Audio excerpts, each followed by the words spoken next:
Candidato a la Cámara de Representantes por el Centro Democrático, Bogotá, número 104 en el tarjetón, Gabriel Santos. Muy buenos días. Doctor Fernando, muy buenos días. Un abrazo para usted, para mi doctor William, y a los oyentes que nos acompañan también un fuerte abrazo para ellos. Bueno, usted aparece por primera vez en el escenario de la política colombiana y con una aspiración muy importante, nada menos que a ser representante a la Cámara por Bogotá. ¿Con qué propósito? ¿A usted qué lo mueve? ¿Qué es lo que usted quiere buscando los votos necesarios para llegar a la Cámara de Representantes por Bogotá? Pues, Fernando, lo primero es que cuando el presidente Uribe me invita a participar de esto, pues uno, bien lo decía usted, yo tengo 27 años, no he participado en política, y se pregunta y se cuestiona uno cuál es la gran idea que tiene que proponer uno para convocar a esta ciudad y que salgan a votar en masa. Y creo que al principio, de manera errónea, cree uno que es el gran proyecto de ley o el gran desarrollo legislativo que satisfaga las necesidades de los bogotanos, pero creo que estamos en una crisis institucional tan grande que la obligación primero es ofrecer una forma distinta de hacer política. Recibiremos un Estado con unas instituciones muy precarias, con una economía en estado muy débil y con una forma de hacer política que se legitimó, que es básicamente la mercantilización de la política. Yo te doy y tú me das y yo te soluciono este problema en el Congreso. Y la gente está realmente, qué pena el uso de la palabra, pero mamada de esa forma de hacer política. Entonces, antes de cualquier desarrollo legislativo, yo creo que lo que tenemos que hacer es presentar una forma de hacer política distinta, presentar una forma de hacer política basada en el servicio público y no en el enriquecimiento propio, basada en que el servicio público vuelva a ser lo que su nombre nos indica, servir a quien más lo necesita, y que el Congreso de la República vuelva a ser otra vez ese foro donde se dan las grandes discusiones que necesita que se den en el país, con decencia, con altura, con ideas, con ideología, y no sea este elefante blanco que le es muy costoso al ciudadano de pie y que no le ofrece una solución al día a día. Entonces lo primero es eso, Fernando, pero por supuesto que esta ciudad tiene un sinfín de problemas que el Congreso de la República tiene que solucionar, y tiene que solucionar de manera pronta y de manera eficiente para volver a hacer que el bogotano promedio vuelva a creer en el Congreso de la República. Y yo creo que eso pasa por un tema de liderazgo en el Congreso. Un tema de liderazgo en el Congreso fundamental, que lo vuelva a ver, que se hable de la alta política, que se hagan grandes debates. Y es que la política se ocupa de los grandes temas y de los temas que aparentemente no son grandes, pero que sumados todos ellos conforman un gran tema nacional, una política nueva y distinta. Eso es bastante viejo. Yo estoy recordando aquí unos escritos de José Ortega y Gasset antes de la Guerra Civil Española. Estoy hablando por allá de los años 30, 20, cuando hablaba de una nueva política, precisamente eso. Y llamaba a los españoles a que se ocuparan de las cosas. No se ocuparon de las cosas. ¿Y qué fue lo que se lo...?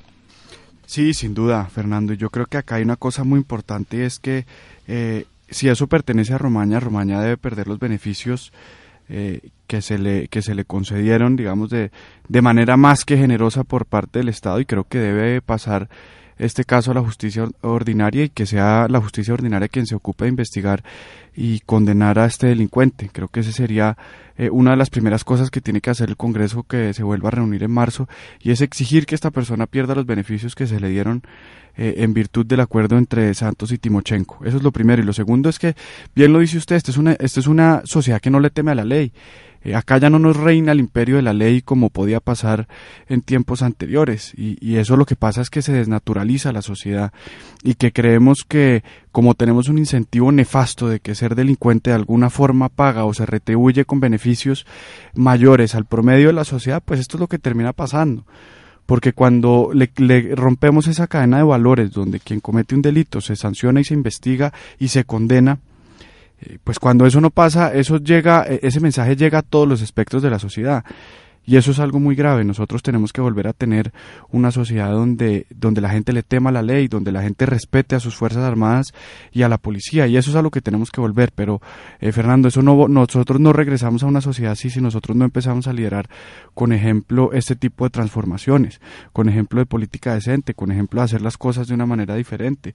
Y creo que los políticos que aspiramos a llegar al Congreso de la República el 20 de julio tenemos que representar eso. Es una forma de hacer política distinta, que obedezca y represente de manera directa a nuestro elector, y creo que eso se nos ha venido olvidando, y que se vuelva precisamente en lo que Paola Holguín dijo ahorita, venía escuchándola, y eso es parte de nuestra gran propuesta, es volver a hacer política de prevención. ¿Y qué quiere decir esto? Hoy en día, y esto con rasgo, como una generalidad, si se me permite, el político tradicional o el congresista tradicional que llega al Congreso se dedica más es a reaccionar, se ocupa de la política de reacción, pero la gente ya se dio cuenta que la política de reacción nos es absolutamente inerte. ¿Qué hace un político denunciando que se robaron, por ejemplo, el deprimido de la 94, que empezó costando 46.000 millones de pesos en la alcaldía de Samuel Moreno y terminó costando 170.000 por malos manejos de Gustavo Petro y Samuel Moreno? ¿De qué nos sirve un político que denuncia al final que esta obra nos costó 4 veces más? Pues de absolutamente nada, porque el ciudadano, el bogotano promedio no puede ir a la Secretaría de Hacienda y decir: señores, yo no pago esta obra porque se la robaron 4 veces. Entonces lo que tenemos que dedicarnos es a hacer política de prevención, como lo estaba haciendo Paola Holguín, denunciar y comprometerse a encontrar responsables y empezar a entrar a las grandes obras de infraestructura. En el caso de Bogotá tenemos el metro, que son 13 billones, Avenida Longitudinal de Occidente 1.8, Petar-Canoas 3.8, inversión que se haga en Transmilenio, y estar desde el principio acompañando esos procesos y subvertir esa relación perversa que se generó en este gobierno del congresista yendo a la Agencia Nacional de Infraestructura a pedir dádivas, y que sea el director de la Agencia Nacional de Infraestructuras quien esté rindiendo cuentas en la oficina de este congresista, si con el favor de los bogotanos y de Dios salgo electo. Claro que en todas esas obras, y por cada peso invertido se necesitan 5 pesos de funcionamiento. Pues estamos listos, Gabriel, estamos listos. Sí, absolutamente de acuerdo, somos un país inviable. Eso es un país completamente inviable. Pero quiero proponerle un tema que muchos de nuestros oyentes empiezan a diseñar a propósito o a proponer. A propósito de lo que usted nos ha dicho, pues que quienes sabemos de su familia, sabemos que usted es un hombre muy joven, y usted lo ha dicho: tengo 27 años. ¿Qué hacemos con una juventud que no encuentra empleo? ¿Qué hacemos con una juventud que no tiene horizonte? El desempleo juvenil en Colombia es el más alto de América, el más alto de América. Por eso los jóvenes no saben qué camino tomar, están atónitos, están desesperados, llegan a las puertas de la sociedad, y la sociedad les dice: no hay vacantes, esperen afuera, ¿hagan qué? Usted no tiene un mensaje para esos jóvenes de los cuales usted es representante, así no se presente como tal, pero ¿qué hacemos? Un hombre de 27 años en la Cámara de Representantes no se puede olvidar de los de su generación que no tienen una expectativa en la vida, Gabriel. Tiene usted toda la razón, y esa ha sido una de nuestras propuestas más fuertes, Fernando, y es la siguiente: cuando empezamos a recorrer esta ciudad nos dimos cuenta del drama que está detrás de los números. Bogotá tiene un desempleo juvenil del doble del promedio nacional, muy cercano al 20%. ¿Y esto qué quiere decir?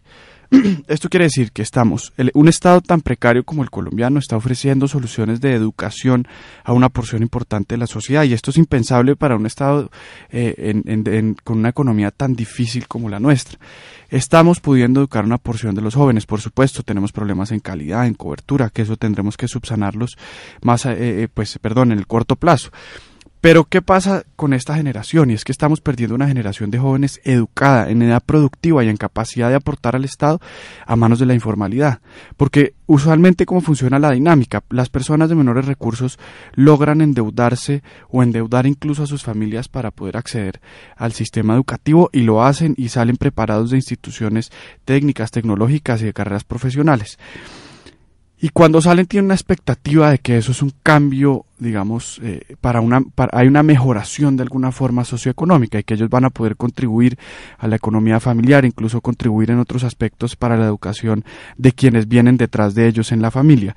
Y se están encontrando con una realidad muy triste y es casi un eufemismo, que es el de la experiencia profesional, que yo creo que se ha utilizado de mala manera para no contratar jóvenes en este país, y esa es la realidad. Entonces sale una persona del SENA, digámoslo, y sale a buscar trabajo y le dicen: ¿usted cuánta experiencia profesional tiene? Un recién graduado, pues por supuesto que no tiene ningún tipo de experiencia profesional, y entra en un ciclo negativo de que a la siguiente empresa le van a seguir pidiendo experiencia profesional, y como no la ha logrado conseguir porque las empresas no se la dan, pues nunca logra vincularse al sector formal de la economía. Entonces tenemos una generación de jóvenes muy competente que se está perdiendo a manos de la informalidad. Entonces ve uno abogados en la calle atendiendo fruterías, ve uno técnicos y tecnólogos en ferreterías, en tiendas, y esto es gravísimo, y volvemos un poco a lo que quería decir de la política de prevención.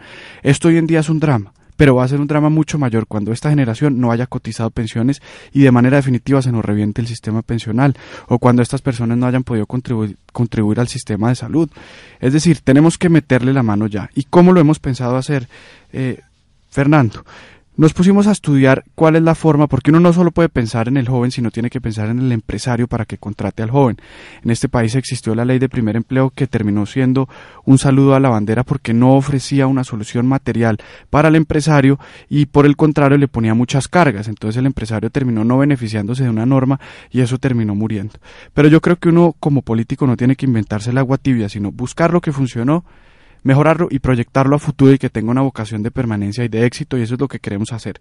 Entonces nuestra propuesta, y lo hemos trabajado con muchos empresarios que lo han tenido de buen recibo, y es poder ofrecer una reducción de impuestos dirigida que no desfinancie a la nación. Uno con eso tiene que ser muy responsable, y creo que quienes aspiramos al servicio público tenemos que tener una responsabilidad con eso y esperar que el próximo presidente reduzca el gasto del Estado para poder bajar impuestos de manera generalizada, pero ofrecer una reducción, por ejemplo, y usted muy bien lo conoce porque esto se hizo en el gobierno del presidente Uribe, y es ofrecer una reducción del IVA, por ejemplo, a bienes de capital y producción, con una sola condición: que esos bienes de capital y producción sean operados o manejados por personas estrato 1, 2 y 3 en sus últimos semestres de universidades y que les genere una vinculación directa al sector formal de la economía.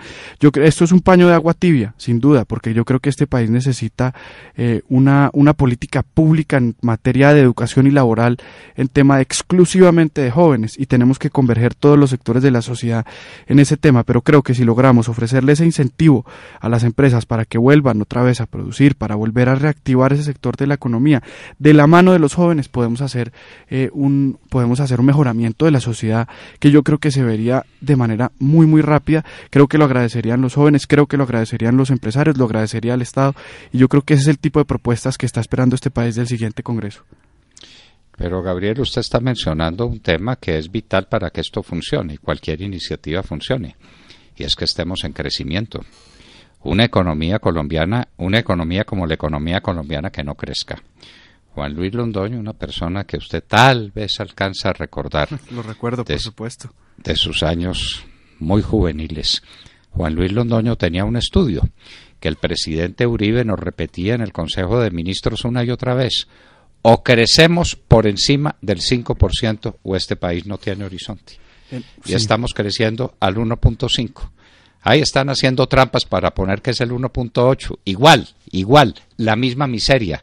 ¿Usted cree que puede funcionar cualquier política de empleo juvenil, cualquier política de desarrollo, si no hay desarrollo? Sí. Si la industria no crece, es que la industria está cayendo, ya se tragó a Reficar. Con Reficar la industria estaba creciendo un miserable 6 o 7% cuando Reficar ponía 5 puntos. Ahora con Reficar incluido cayó. Al 31 de diciembre la industria estuvo en menos 0 punto alguna cosa. ¿Usted cree que es posible desarrollo económico paz sin desarrollo económico? Lo dijo un pontífice. Usted, eso sí estoy seguro, usted no alcanzó a conocer a Pablo VI, uno de los pontífices más importantes de la segunda mitad del siglo XX, el mejor escritor que ha tenido la Iglesia en mucho tiempo, que decía: el desarrollo económico es la condición de la paz. No puede haber paz sin desarrollo económico. ¿Usted cree eso? Estoy absolutamente de acuerdo, incluso le añadiría un tema muy preocupante para el tema del desarrollo económico que usted bien tiene diagnosticado, Fernando, y es que yo creo que estamos ante un decrecimiento técnico de la economía. ¿Por qué? Usualmente yo creo que se puede medir el tema de la economía basados en uno, un ítem de productividad y segundo, un tema de crecimiento poblacional que es el que genera esa productividad. Usualmente en los últimos 50 años hemos tenido un crecimiento poblacional cercano al 3%, que eso sumado al 1% de la productividad nos ha dado el 4% promedio con el que hemos venido creciendo. Ahora, el tema poblacional pues es una crisis a nivel mundial y nosotros vamos a pasar de tener un crecimiento poblacional anual del 3% muy seguramente del 1%. Y ese 1% con el que estábamos creciendo de productividad anual pues va a ser menor, entonces yo creo que hay incluso un decrecimiento de facto de la economía, y acá no va a haber paz si nosotros no tenemos oportunidades, acá no va a haber paz si nosotros no le ofrecemos educación a los jóvenes, acá no va a haber paz mientras tengamos un sector de la sociedad que no logra encontrar trabajo en el sector formal, sin duda, y es que nosotros no podemos concebir una paz en un estado tan precario y con tantas necesidades con el nuestro. Nosotros no vamos a tener paz mientras también desde la política un sector muy radical de la izquierda nos siga dividiendo por incluso lo que comemos, por la dirección en la que nacimos, mientras nos sigan poniendo en antípodas ideológicas, porque ese proyecto político se beneficie de manera ruin de dividir a esta sociedad. Entonces yo creo que nosotros tenemos una obligación, primero de poner a los jóvenes a producir, y segundo de recortar de manera drástica, y bien lo decía usted en la sección anterior, el tamaño del Estado, no solo para que no se lo roben, sino para poder permitirle esa reducción de impuestos de manera generalizada a la sociedad.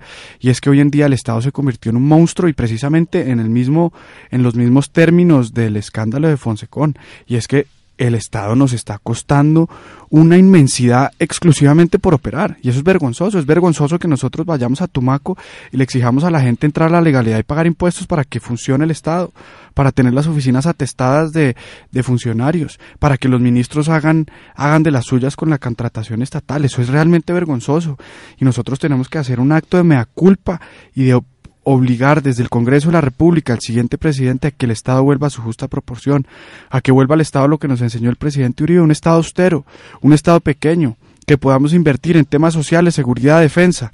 Eso es lo que tiene que estar haciendo un Estado, y permitir que los empresarios jalonen no solo con crecimiento económico, sino con oportunidades, que nos permitan tener ese gran dinamizador social que es el empleo, que es un empleo digno, un empleo bien pagado, y un empleo formal. Eso es lo que necesitamos del Estado colombiano, y no lo que tenemos hoy en día, que es realmente vergonzoso, y es el factor inicial de la falta de confianza de las personas en sus instituciones. Y es que uno, como un bogotano de a pie, ¿cómo va a creer en la política si prende el televisor y ve que los congresistas están haciendo de las suyas, o ve que el presidente de la República se gastó X en cortinas o en temas muy pequeños que a la gente les parecerían incluso risibles, pero que tienen una simbología muy importante que le pega al ciudadano de bien, que le pega al ciudadano, al pequeño contribuyente, al señor que tiene su tiendita y que ha sido muy juicioso pagando sus impuestos? Esto lo ofende, y eso es lo que tenemos que llegar a cambiar y exigir, y de nuevo liderar con ejemplo desde el Congreso de la República.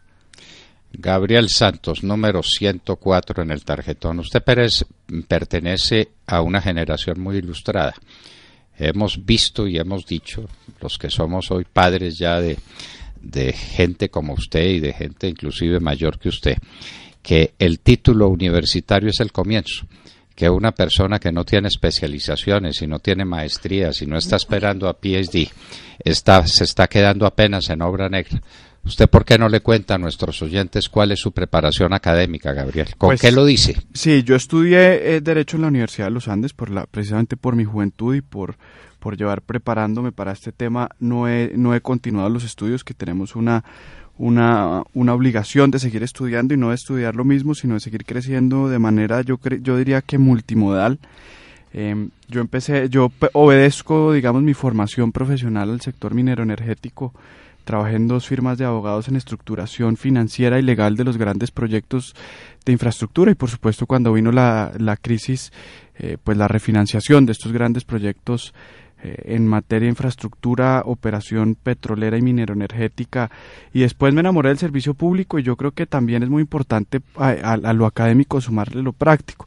Tuve la oportunidad de trabajar en el Congreso de la República y encontrarme con la realidad detrás del estereotipo del congresista tradicional, del congresista al que el Centro Democrático se ha opuesto de manera abierta, y eso le genera una cantidad de cuestionamientos y le genera una cantidad de vacíos, ver qué es lo que está llegando realmente al Congreso y por qué la gente tiene esa imagen. Y yo creo que a eso obedece en parte mi aspiración a llegar a subsanar eso, pero sin duda estoy de acuerdo con usted. Todos tenemos una obligación de continuar estudiando, de continuar preparándonos, y así lo seguiremos haciendo, y así lo seguiremos haciendo desde la Cámara de Representantes.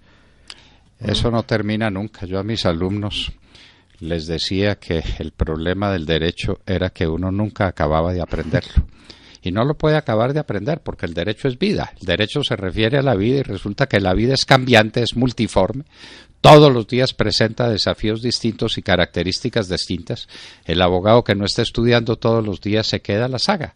Se queda en un derecho cosificado, en un derecho para una realidad paralítica, como lo diría un gran pensador.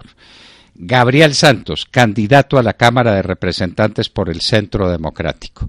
Denos su número y una invitación para que la gente de esta ciudad vote por usted y lo elija representante a la Cámara, Gabriel.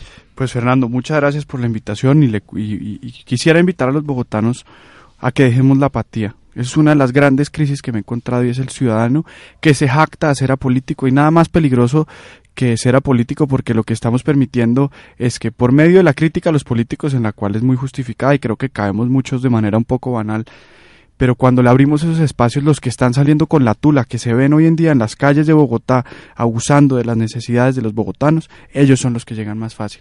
A ellos son a los que les permitimos llegar cuando no salimos a votar. Entonces lo que le digo a los bogotanos, a los ciudadanos de a bien, a los contribuyentes, al bogotano joven, es vuelvan a creer en la política.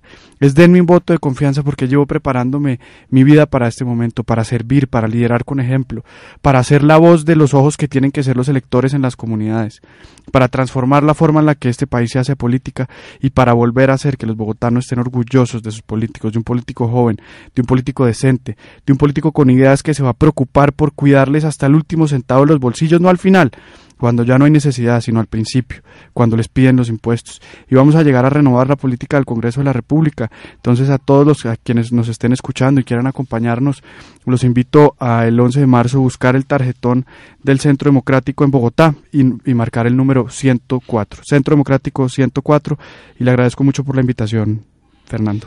Al contrario, gracias por haber estado con nosotros, Gabriel. Fue muy productivo que la gente conozca estas figuras jóvenes que quieren transformar la política colombiana, acercarla a la gente, hacer este país productivo donde los jóvenes tengan esperanza. Gabriel Santos, 104 en el tarjetón, Cámara de Representantes Bogotá, estaba con nosotros en la Hora de la Verdad. Muchas gracias, Gabriel. Muchas gracias, Fernando. Un abrazo y que tenga un muy feliz día.